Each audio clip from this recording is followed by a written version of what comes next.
Yeremia pasal 2 ayat 1-37. Israel murtad kepada Tuhan. Firman Tuhan datang kepadaku bunyinya, pergilah memberitahukan kepada penduduk Yerusalem dengan mengatakan, beginilah firman Tuhan, aku teringat kepada kasihmu pada masa mudamu, kepada cintamu pada waktu engkau menjadi pengantin, bagaimana engkau mengikuti aku di padang gurun, di negeri yang tiada tetaburannya. Ketika itu Israel kudus bagi Tuhan, sebagai buah bungaran dari hasil tanahnya. Semua orang yang memakannya menjadi bersalah, malapetaka menimpa mereka. Demikianlah firman Tuhan. Dengarlah firman Tuhan, hai kaum keturunan Yakub, hai segala kaum keluarga keturunan Israel. Beginilah firman Tuhan. Apakah kecurangan yang didapati nenek moyangmu padaku, sehingga mereka menjauh daripadaku, mengikuti dewa kesia-siaan, sampai mereka menjadi sia-sia. Dan mereka tidak lagi bertanya, di manakah Tuhan yang menuntun kita keluar dari tanah Mesir, yang memimpin kita di padang gurun, di tanah yang tandus dan yang lekak-lekuk, di tanah yang sangat kering dan gelap, di tanah yang tidak dilintasi orang dan yang tidak didiami manusia. Aku telah membawa kamu ke tanah yang subur untuk menikmati buahnya dan segala yang baik daripadanya. Tetapi segera setelah kamu masuk, kamu menajiskan tanahku, tanah milikku, telah kamu buat menjadi kekejian. Para imam tidak lagi bertanya, di manakah Tuhan? Orang-orang yang melaksanakan hukum tidak mengenal aku lagi, dan para gembala mendurhaka terhadap aku. Para nabi bernubuat demi Baal. Mereka mengikuti apa yang tidak berguna. Sebab itu aku akan berbantah lagi dengan kamu. Demikianlah firman Tuhan, dan dengan anak cucumu aku akan berbantah. Menyeberang sajalah ke tanah pesisir orang Kitim dan lihatlah. Suruhlah orang ke Kedar dan perhatikanlah dengan sungguh-sungguh. Lihatlah apakah ada terjadi yang seperti ini. Pernahkah suatu bangsa menukarkan Allahnya meskipun itu sebenarnya bukan Allah? Tetapi umatku menukarkan kemuliaannya dengan apa yang tidak berguna. Tertegunlah atas hal itu, hai langit, menggigil dan gemetarlah dengan sangat. Demikianlah firman Tuhan. Sebab 2 kali umatku berbuat jahat, mereka meninggalkan aku, sumber air yang hidup, untuk menggali kolam bagi mereka sendiri, yakni kolam yang bocor yang tidak dapat menahan air. Adakah Israel itu budak atau anak budak? Maka mengapa ia menjadi rampasan?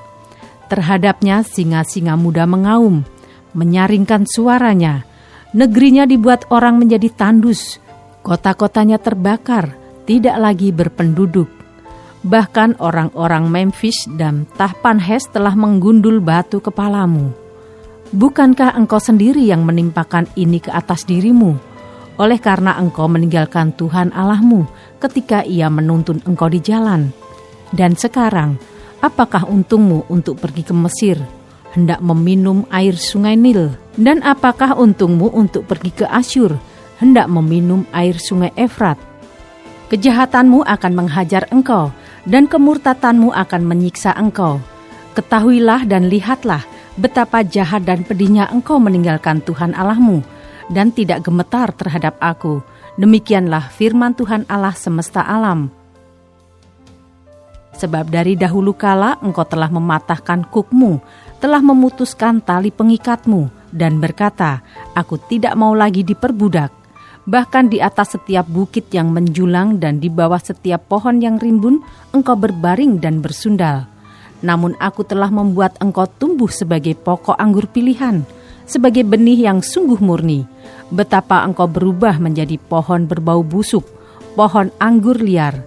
Bahkan sekalipun engkau mencuci dirimu dengan air abu dan dengan banyak sabun, namun noda kesalahanmu tetap ada di depan mataku. Demikianlah firman Tuhan Allah. Bagaimanakah engkau berani berkata, aku tidak pernah menajiskan diriku, aku tidak pernah mengikuti para Baal. Lihatlah tingkah lakumu di dalam lembah, ketahuilah apa yang telah kau lakukan.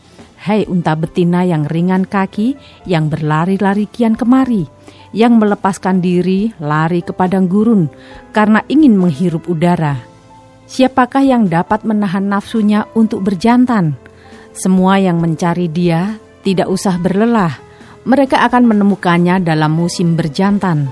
Jagalah supaya kakimu jangan tak bersepatu dan supaya rongkonganmu jangan haus. Tetapi engkau berkata, percuma saja, percuma, sebab aku cinta kepada orang-orang asing, jadi aku mau mengikuti mereka.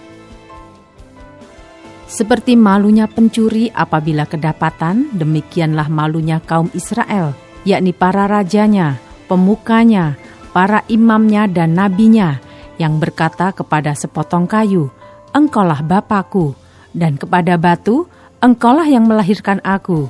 Sungguh mereka membelakangi aku dan tidak menghadapkan mukanya kepadaku. Tetapi pada waktu mereka ditimpa malapetaka, mereka berkata, bangkitlah menyelamatkan kami. Di manakah para allahmu yang kau buat untuk dirimu? Biarlah mereka bangkit, jika mereka dapat menyelamatkan engkau pada waktu malapetakamu. Sebab seperti banyaknya kotamu, demikian banyaknya para allahmu, hei Yehuda. Mengapakah kamu mau berbantah dengan aku? Kamu sekalian telah mendurhaka kepadaku. Demikianlah firman Tuhan. Sia-sia aku telah memukuli anak-anakmu, hajaran tidaklah mereka terima. Pedangmu sendiri telah memakan habis para nabimu, seperti singa muda yang memusnahkan. Keturunan apakah kamu ini? Perhatikanlah firman Tuhan. Sudahkah aku menjadi padang gurun bagi Israel, atau tanah yang gelap gulita? Maka mengapa umatku berkata, kami sudah bebas, kami tidak lagi mau datang kepadamu. Dapatkah seorang dara melupakan perhiasannya, atau seorang pengantin perempuan melupakan ikat pinggangnya? Tetapi umatku melupakan aku sejak waktu yang tidak terbilang lamanya. Alangkah baiknya engkau mengatur jalanmu untuk mencari percintaan, sebab itu juga engkau membiasakan segala jalanmu kepada kejahatan, sampai-sampai pada bajumu terdapat darah orang-orang miskin yang tidak bersalah. Bukan waktu mereka membongkar untuk mencuri kau dapati mereka, meskipun semuanya itu demikian. Engkau berkata, aku tidak bersalah, memang murkanya telah meninggalkan aku. Sesungguhnya aku akan membawa engkau ke pengadilan, oleh karena engkau berkata, aku tidak berdosa. Alangkah ringannya kau pandang untuk mengubah tingkah langkahmu. Juga karena Mesir engkau akan menjadi malu, seperti engkau telah menjadi malu karena Asyur. Dari sana pun juga engkau akan keluar dengan mengangkat tanganmu, sebab Tuhan telah menolak mereka yang telah kau percayai, dan engkau tidak akan berhasil dengan mereka.